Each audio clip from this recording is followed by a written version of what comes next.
Hello बच्चों, आज हम पढ़ने वाले हैं chapter number 2 sector of the Indian economy. तो इस चैप्टर में और इस वीडियो में हम आपको केवल इंट्रोडक्शन देंगे कि इस चैप्टर में क्या आपको पढ़ना है और क्या चीज़ें आपको बताई गई हैं। तो सबसे पहले हम देखते जाते हैं हेडिंग बाय हेडिंग कि क्या चीज़ इसमें बताई गई है। Sector of the Indian economies में बताया गया है कि sector of the economic activities, जैसे आप इसमें डेली में देख रहे हैं कि क्या चीज़ें आपको पिक्चर में दिखाई दे रही हैं। तो ये सब आप अपने सराउंडिंग्स में अपने आसपास होते हुए देखते हैं। जब आप स्कूल जाते हैं, स्कूल से आते हैं, या बहुत सारी चीज़ें आपको मार्केट में देखने को मिलती हैं। तो ये सभी चीज़ें आप अपने अराउंड देखते हैं कि किस तरह से लोग कार्य कर रहे हैं अपनी शॉप, दुकान, एग्रीकल्चरल एक्टिविटीज़, न्यूज़पेपर, मिल्कमैन, ये सब किस तरह से वर्क कर रहे हैं अपनी डेली रूटीन लाइफ में। तो ये सभी मतलब इंडियन इकोनॉमी के किन सेक्टर्स में बिलोंग करते हैं, इनका वर्क जो है वो किधर मतलब डिवाइड किया जाएगा, ये सब चीज़ें आपको इसमें पढ़नी है। तो 3 सेक्टर के बारे में इसमें बताया गया है। मैंने कुछ अंडरलाइंस कर रखे हैं, तो आगे मैं वीडियो जब बनाऊंगा इसके बारे में, अभी ये इंट्रोडक्शन वीडियो है, तो आपको और देखने को मिलेगा कि अच्छी चीज़ें इसमें एक्सप्लेन करेंगे हम।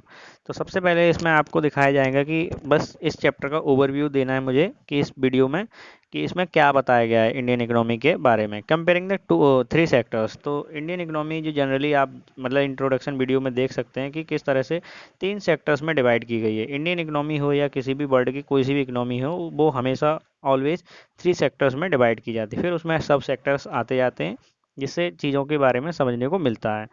तो यहाँ पे फाइनल गुड्स और चीज़ों के बारे में बताया गया है कि ये एक एग्जाम्पल दिया गया है वीट और बिस्किट बनने का, जिसमें किस तरह से सबसे पहले गेहूं को उगाया जाता है, फिर उसका आटा बनाया जाता है और आटे से फिर बिस्कुट बनाया जाता है। तो ये सब आपको देखने को मिल रहा है, जिसको हम फाइनल गुड कहते हैं। यानी कि फाइनल गुड हमारा क्या है, बिस्किट। तो यहाँ पे जीडीपी के बारे में भी थोड़ा बताया कि जीडीपी क्या होती है, तो जिसे हम सिंपली भाषा में कहते हैं ग्रॉस डोमेस्टिक प्रोडक्ट। ठीक है। Historical changes in the sectors, तो ये आपको देखने को मिलेंगे आगे। और उसके बाद इसमें बताया गया है primary and tertiary and secondary sector in India. तो सबसे पहले ये ग्राफ दे रखा है, इसमें आपको दिखाया गया है कि जीडीपी का कंपैरिजन बताया गया है primary, secondary and tertiary sector में, जो 1970 और 2010 के बीच में कंपैरिजन है। इसके बाद फिर आगे आपको एक चार्ट और मिलेगा, जिसमें आपको जीडीपी के अंदर शेयर बताया गया है। शेयर का मतलब होता है कि कौन सा सेक्टर कितना पार्ट जीडीपी में दे रहा है। तो 1970 के टाइम में आपने देखा कि प्राइमरी सेक्टर ज़्यादा था, और 2010 के टाइम पे आप देख रहे हैं टर्सरी सेक्टर सबसे ज़्यादा कंट्रीब्यूशन कर रहा है। इसके बाद आप एम्प्लॉयमेंट के अंदर देखेंगे कि किस तरह से कौन सा सेक्टर सबसे ज़्यादा एम्प्लॉयमेंट क्रिएट कर रहा है। तो पहले 1970 में सबसे ज़्यादा था, वो था आपका प्राइमरी, और आज भी सबसे ज़्यादा एम्प्लॉयमेंट क्रिएट करने वाला सेक्टर जो है, चार्ट के हिसाब से आपको देखने को मिलेगा, जो वो भी प्राइमरी सेक्टर ही है।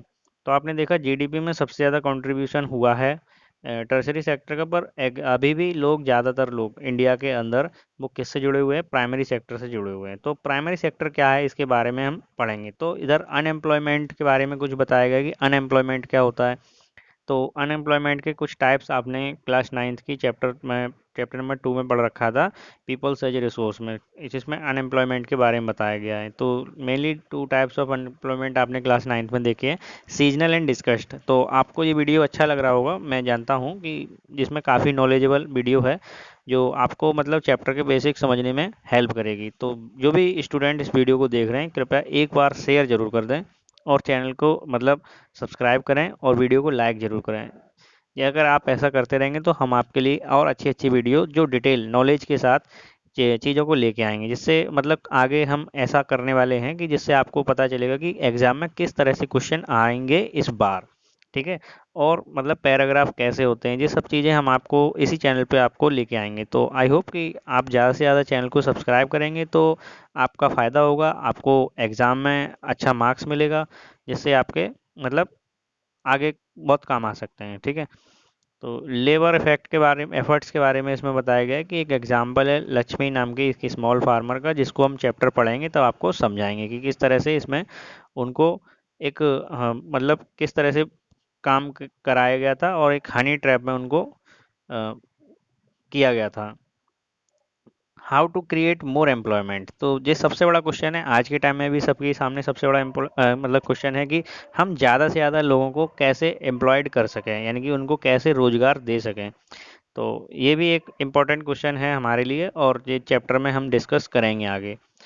तो आगे और देखते हैं, इस चैप्टर में कुछ चीज़ें ऐसी बताई जाएंगी जो आपके लिए काफ़ी हेल्पफुल होंगी। राइट टू वर्क, ठीक है। राइट टू वर्क के अंडर हमने क्या किया कि हमने मनरेगा को लेके आए, जिसको पहले नरेगा कहा जाता था, फिर बाद में उसको मनरेगा बोला गया 2005 में, इसको स्टार्टिंग की गई थी। इसके बाद division of the sectors as organised and unorganised sector. Organised sector का मतलब होता है जब कोई व्यक्ति एक सिस्टमेटिक कंपनी में काम करता है और उसकी टाइमिंग फिक्स होती है। अनऑर्गेनाइज्ड सेक्टर में कोई टाइमिंग फिक्स नहीं होती, ना सैलरी फिक्स होती है। तो इस अनऑर्गेनाइज सेक्टर और ऑर्गेनाइज सेक्टर में क्या मतलब डिफरेंस होता है। जैसे आज के टाइम में सब लोग मतलब गवर्नमेंट जॉब के लिए तैयारी कर रहे हैं। आपने देखा होगा आपके आसपास कुछ आपके भाई बहन या जो भी रिलेटिव्स हैं, उसमें से कोई ना कोई व्यक्ति आपको गवर्नमेंट जॉब की तैयारी करता हुआ मिल जाएगा। क्यों? क्योंकि वो एक ऑर्गेनाइज सेक्टर है, उसमें सैलरी फिक्स्ड है। मतलब अभी आपने थोड़े दिन पहले ही या कभी न्यूज़पेपर में देखा होगा कि गवर्नमेंट ने कोई भी सैलरी हाइक कर दी, या मतलब जो कुछ भी है, तो उसमें लोग ये सोचते हैं कि एक फिक्स सैलरी मिलेगी, टेंशन नहीं है, कुछ नहीं है। तो वो एक ऑर्गेनाइज सेक्टर है और पब्लिक सेक्टर हो जाता है, ठीक है। तो आपने ये देखिए कि सेक्टर अभी डिवाइड किए गए, वो ऑर्गेनाइज्ड एंड अनऑर्गेनाइज्ड हैं। फिर आप आगे देखेंगे कि पब्लिक एंड प्राइवेट सेक्टर क्या होते हैं। How to protect workers in unorganised sector. तो अनऑर्गेनाइज सेक्टर में जो वर्कर्स हैं उनको कैसे प्रोटेक्ट किया जाए। तो प्रोटेक्ट करने से मतलब है कि उनकी जो जॉब है, उनकी जो मिनिमम वेक्स हैं, यानी कि जो उनको डेली काम के बदले पैसा दिया जाता है, वो बराबर मिल रहा है कि नहीं मिल रहा है। ये सब चीज़ें आप इसमें पढ़ने वाले हैं, ठीक है। इसके बाद कुछ एक पॉइंट दे रखा है, लेट्स रिकॉल, जिसको हम आगे चैप्टर पढ़ेंगे तब समझाएंगे। फिर पब्लिक एंड प्राइवेट सेक्टर, यानी कि on the basis of ownership. On the basis of ownership का मतलब है पब्लिक सेक्टर जो गवर्नमेंट की कंपनियां होती हैं, और प्राइवेट सेक्टर यानी कि जो किसी भी एक सिंगल इंडिविजुअल या जॉइंट वेंचर्स की कंपनियां होती हैं। जैसे आपको दो नाम देता हूं, ये बीएसएनएल एंड रिलायंस। तो रिलायंस एक प्राइवेट सेक्टर कंपनी है और बीएसएनएल एक पब्लिक सेक्टर कंपनी है, ठीक है। तो ये इस तरह से आपने एग्जाम्पल के बेसिस पे समझ लिया कि किस तरह से चीज़ें होती हैं। फिर इसके बाद एक समिंग अप दे रखा है।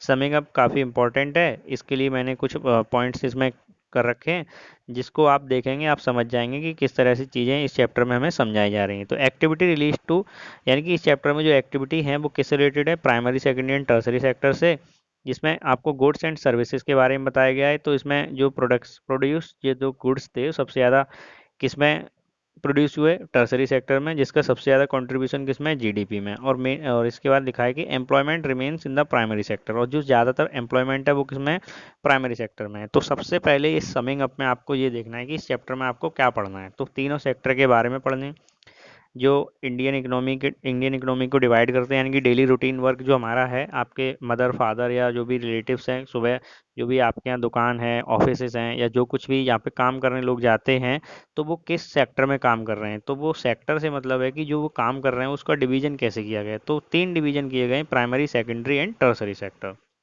ठीक है। तो जो भी गुड्स और सर्विसेज, गुड्स का मतलब होता है कि जैसे आपने एक बिस्किट का एग्जांपल देखा था, तो वो गुड्स है। और सर्विसेज का मतलब है कि जिस तरह से आप मतलब यूट्यूब पे वीडियो देख रहे हैं, ठीक है। तो इसमें क्या है, यूट्यूब आपको क्या प्रोवाइड कर रहा है, सर्विस प्रोवाइड कर रहा है, ठीक है। यूट्यूब आपको कुछ सेल नहीं कर रहा है। तो आपने क्या किया, आप सर्विस आप उसकी ले रहे हैं, तो जिसका आपको अपना नेट इन्वेस्ट करना पड़ रहा है, ठीक है। मतलब डेटा को इन्वेस्ट करना पड़ रहा है। तो ये एक सर्विस सेक्टर है। बैंक में आप जाते हैं तो आप क्या करते हैं, अपने पैसे जमा करते हैं, ठीक है। बैंक आपको क्या देती है, रिटर्न देती है कुछ। तो ये एक सर्विस सेक्टर, बैंक आपको कुछ सेल नहीं कर रही है, ठीक है। तो ये कुछ मतलब इंपॉर्टेंट पॉइंट्स है जो इस चैप्टर से रिलेटेड मैंने आपको समझाए हैं। आई होप कि आपको ये सब समझ में आ रहे होंगे कि, और आप इस वीडियो को लाइक ज़रूर करें, ठीक है। चैनल को सब्सक्राइब भी करें। और इसके बाद इसमें लिखा है कि most people are working in the unorganised sector, यानी कि आज के टाइम में आप देख रहे होंगे अपने यहाँ पर या अपने आसपास में जो भी बच्चे ये वीडियो देख रहे हैं, तो ज़्यादातर लोग कहाँ काम कर रहे हैं, ठीक है। जैसे स्कूल टीचर हो गए, या मतलब कहीं भी कोई और वर्क में काम करने वाले लोग हो गए, जैसे किसी शॉप पे काम करने वाले वर्कर हो गए, ठीक है। किसी फैक्ट्री में काम करने वाले वर्कर हो गए।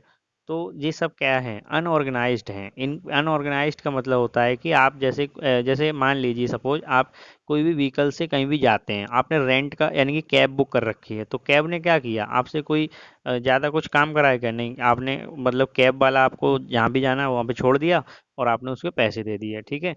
तो ये क्या है, एक अनऑर्गेनाइज्ड है। मतलब जब तक आपका मन है तब तक आपने कैब यूज किया, और जब मन नहीं है आप कैब नहीं यूज करेंगे, ठीक है।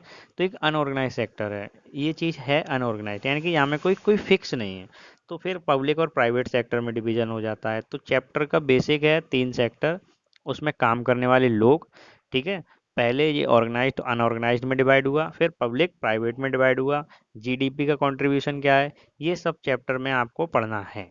ठीक है, आई होप कि आपको ये मेरी बातें समझ में आई होंगी। चैप्टर का इंट्रोडक्शन वीडियो है, इसके बाद नेक्स्ट 1 बाय 1 वीडियो हम लेके आते रहेंगे, और आप चैनल से स्टिक यानी कि बने रहें, सब्सक्राइब करें, बेल आइकन को प्रेस जरूर करें जिससे आपके पास नोटिफिकेशन आ जाए, और वीडियो अच्छा लगे तो शेयर जरूर करें, प्लीज़ लाइक जरूर करें।